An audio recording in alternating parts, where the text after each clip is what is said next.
saya buru-buru minta maaf. Supaya apa? Supaya jangan panjang urusan. Jadi kalau kemudian ijazahnya Jokowi sudah dicek oleh Puslapor, mereka bilang, ya kami temukan bahwasanya ini ijazahnya memang otentik dan asli. Kemudian ini dibarengi dengan penelitian mendalam, dibarengi dengan saksi-saksi bukti-bukti yang sudah kami analisa, kami tanya segala macam dan memang valid. Ya sudah valid, apalagi? Karena mereka paling berwenang. Jadi Baris-Krim bisa menghentikan itu laporan-laporan dari orang yang menuduh. Kenapa? Ya karena mereka udah neliti. Begitu. Jadi nggak perlu sampai pengadilan, stop. Gitu. Tidak ada unsur pidana. Itu kan yang terjadi. Karena tidak ada unsur pidana ya selesai. Artinya apa? Patut diduga memang tidak ada unsur pidana terhadap laporan si Roy Suryo CS kepada Jokowi. Ya kan memang ini ternyata asli, ya sudah selesai. Mabes Polri punya hak menghentikan setiap penyelidikan maupun penyidikan kalau dirasa tidak ditemukan unsur pidana di tingkat awal. Mereka hentikan.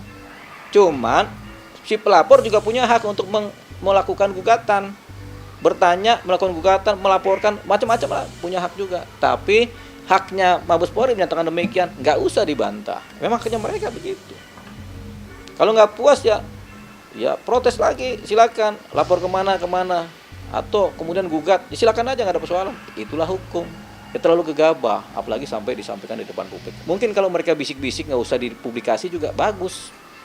Kayak kita ragu nih Jokowi sampai masuk, gitu. Tapi bisik-bisik tidak di ruang publik, ya, sah-sah saja. Tapi di ruang publik kemudian mempengaruhi opini masyarakat, membuat masyarakat bingung, membuat masyarakat kemudian bertanya-tanya, sesuatu yang jelas menjadi nggak jelas, sesuatu yang nggak jelas jadi jelas. Kan timbul di pikiran.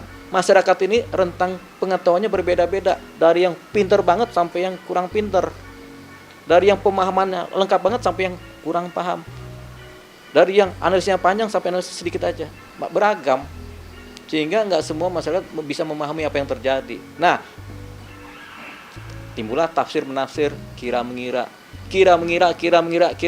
sampai akhirnya karena sering kali terjadi kira mengira dianggap sebagai kebenaran. Oh, ijazah Jokowi palsu nih kayaknya, gitu. Akhirnya timbul pertanyaan itu. Itu yang disebut pencemaran nama baik, pencemaran terhadap harkat martabat seseorang. Kenapa? Si masyarakat punya nilai negatif terhadap yang bersangkutan. Kenapa? Karena cerita-cerita tadi, narasi-narasi tadi.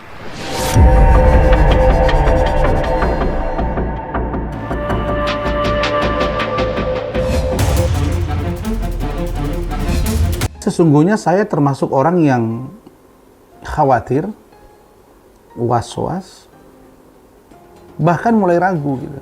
Dan bahkan saya sudah sempat statement, kalau memang sampai sebegini lama belum juga P21 karena ini status tahanan, maka seyogianya menurut saya itu harus betul-betul pakem dulu, harus betul-betul confirm dulu, harus betul-betul faktual dulu dasar mentersangkakan dan atau melakukan penahanan. Kalau saya lihat kemarin hitung-hitungannya, dia kan sudah bisa dikatakan sudah 2 bulan lebih di dalam. Dan orang sudah mulai multi tafsir, ditambah lagi dengan kuasa hukum dari Reza Gladys selaku pelapor juga mengajukan permohonan gelar perkara khusus ke Mabes Polri. Lah saya yang orang hukum yang sering menangani perkara dengan strategi tadi itu, melakukan gelar perkara khusus, itu selalunya yang mengajukan gelar perkara khusus itu adalah korban atau orang, maaf, dalam korban dalam pengertian orang yang merasa dikorbankan karena persoalan ini gitu. Nah, dalam hal ini selalunya terlapor. Kalau memang ternyata kasus Nikita Mirzani ini tidak kuat unsurnya, lalu kemudian selesai dari limitatif yang ditentukan oleh undang-undang, dia harus keluar. Maka menurut saya peluang dia untuk bebas di pengadilan itu besar sekali. Makanya kenapa saya katakan demikian? Karena pernyataan dari Kepala Pusat Penerangan atau Kepala Seksi Penerangan Kejaksaan Tinggi DKI juga mengatakan bahwa pada waktu itu ya, bahwa berkas perkara Nikita Mirzani itu belum lengkap. Nah, sementara ini sudah injury time. Nah, karena itulah waktu itu saya katakan kalau sampai dia lolos ini problem. Nah, ternyata saya diinfo oleh wartawan bahwa 28 Mei kemarin itu sudah dinyatakan lengkap P21. Artinya siap untuk penyerahan tersangka bersama dengan barang bukti dan atau dokumen yang kita sebut dengan P21 tahap 2.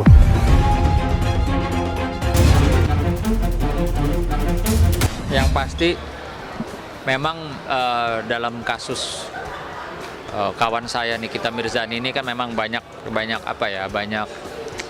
hal yang harus diteliti, digali. Karena kalau saya melihat secara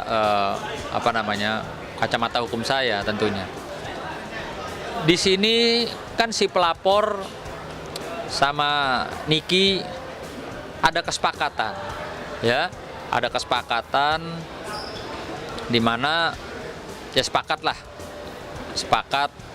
untuk menyelesaikan selisih pahamnya atau apapun itu dengan cara baik-baik. Kenapa saya bilang baik-baik? Adanya komunikasi, ya, lalu adanya kesepakatan, lalunya dibuktikan dengan adanya pengiriman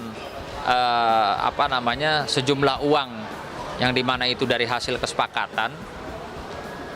Ya dari situ memang penyidik harus lebih teliti dan lebih hati-hati. Karena orang kalau dibilang memeras itu pastikan biasanya itu menggunakan kekerasan. Nah sekarang pertanyaan saya, Nikita menggunakan kekerasan seperti apa ya? Apa dia marah-marah, ngamuk-ngamuk, ngancem-ngancem gitu. Saya rasa kan Nikita tidak melakukan itu. Sekarang kan banyak tuh contoh-contoh kasus ormas memeras lah, preman memeras lah. Kita lihat aja di situ. Sama atau berbeda. Gitu loh. Jadi memang betul-betul ya saya bilang ini sih kayak lucu aja, lucu orang mencari Nikita, berkomunikasi, bernegosiasi, ada kesepakatan, terus kesepakatannya direalisasikan.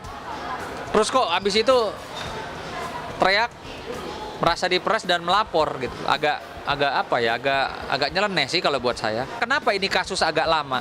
Karena saya yakin penyidik juga khususnya dari pihak Cyber Polda Metro Jaya itu sangat hati-hati dan meneliti kasus ini jangan sampai pihak terlapor bisa membuktikan loh ini ada kesepakatan antara kita. Saya tidak pernah meras dengan cara kekerasan, kan begitu. Nah, jadi menurut saya ya memang kenapa agak membutuhkan waktu lama kasus Nikita ini karena memang untuk penyidik sendiri tidak mudah, gitu loh, tidak mudah. Karena apa? Ya, tadi saya bilang, si pelapor aktif mencari, ingin bertemu dengan Nikita, ya.